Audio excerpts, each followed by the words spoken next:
decades ago, utilize Egyptian markings, not explicitly, not saying like they had like Egypt on the side of their surveillance craft, but they had markings on some of their surveillance craft that represented. I don't think that you took off and went to Wilmington, Delaware. I know you didn't go to Wilmington, Delaware on the day of Charlie Kirk's assassination. I find that answer to be lacking.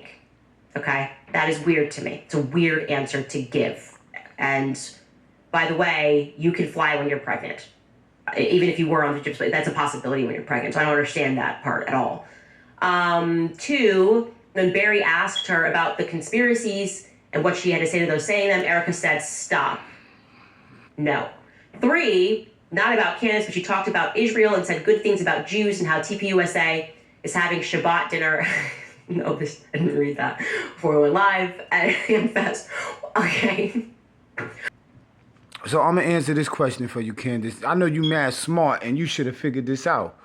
The reason that the Egyptian planes was following Charlie Kirk, right? I'm going to tell you why. Because they was looking for a way to set him up for blackmail. So they was hoping, like they was spying on him. They was hoping they could get him like with another female. They probably was sending female agents at him trying to get him in a sexual relationship with somebody else. And Erica probably was down with it. And she's probably working with Israel. Nobody want to say that. She's working with Israel. And a lot of the stuff that you see Charlie gonna be saying was about, you know, how he about his politics towards the Jews.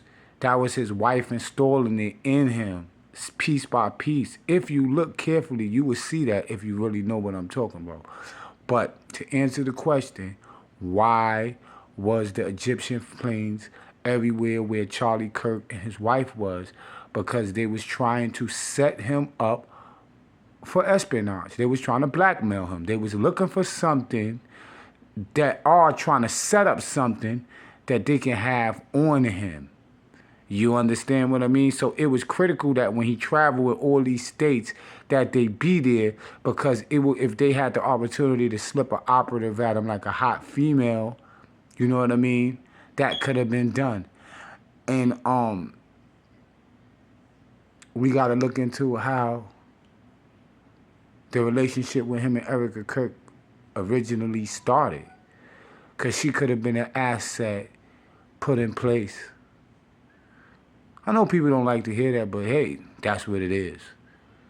Candace, the planes. Maybe sit down because there's more. Candace highlighted 2 Egyptian planes. Many people have tagged me, so I looked into them too, and when I did, my jaw dropped. First, a quick clear-up of the timestamps from the gentleman sharing flight details on Candace's show. On September 10th, Utah was -6 of UTC, not -7 because of daylight savings. So everything I'm about to say is in the correct Utah Mountain local time. So, Egyptian planes. To give you an idea of how rare it is in the entire United States today, there's one that pops up. But September 10th, not 1 but 2 Egyptian state-owned jets. SU Bravo November Delta, I'm going to go with SU BND, and SU Bravo Tango Tango, which I'll call SU BTT. These are not tourism jets. They are military, government, transport aircraft. These aircraft normally land at major diplomatic or military hubs, not small regional airports. Their presence at Provo Airport would require special U.S. clearance and is highly unusual. Not only were both of these jets at Provo on September 10th, but separately,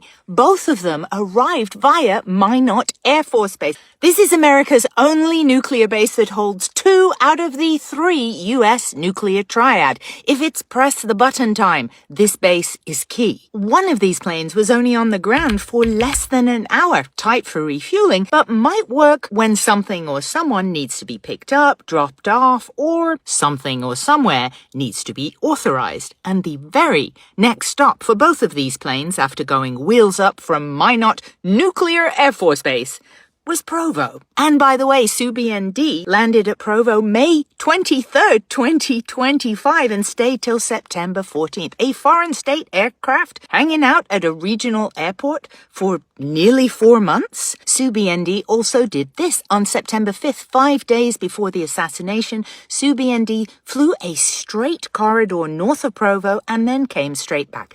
It did not land anywhere. Analysts would call this a mapping run, an electronic surveillance sweep, sensor calibration, or an intelligent flight conducted under special clearance. Then, on September 14th, it finally left Utah for Goose Bay, Newfoundland, which is a strategic NATO-linked location. And even its departure from Provo raised a little eyebrow. SuBND was supposed to leave on September 14th just after midnight, but sat on the ground for nearly 19 more hours before eventually taking off. Diplomatic aircraft movements normally are tightly controlled, so a big delay could mean something held the plane there or something needed to happen before it was cleared to depart. Believe it or not, this will get stranger with Axel 10. On September 10th, the day Charlie was shot, a US ISR contractor jet shows up in the mix. Axel 10, a Bombardier Global 6500 operated by LaSalle, which is owned by Leidos, a major military intelligence contractor tied to the Army's Hades deep sensing program, which means detect, map, track signals, communications, electronics, and activity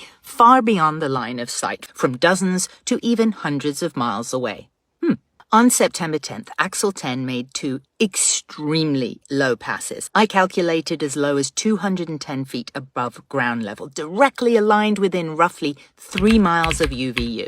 Once at 9:15 a.m., about 3 hours before Charlie was shot, and again at 12:48 p.m. local time, about 25 minutes after. A jet like this normally flies at 30, 40, 50,000 feet. And remember, when we see barometric altitude, that is height above sea level. When we take away the elevation of Provo and the lake the plane is flying over, that's how we arrive at 200 to 300 feet above ground level, which is crazy low, and analysts would probably say indicates emission. I pulled the KML files for both of the Axel 10 flights, and I wanted to show you how flawlessly aligned that dip is with the Orem UVU corridor. Both flights pass the exact airspace and do the same deep dip. Extremely precise behavior and airspace either side of Charlie Kirk's assassination. And still, it gets stranger. At 13:08 UTC, Universal Time Coordinated, which is 7:08 a.m. in Utah on September 10th, SuBTT begins departure from Provo.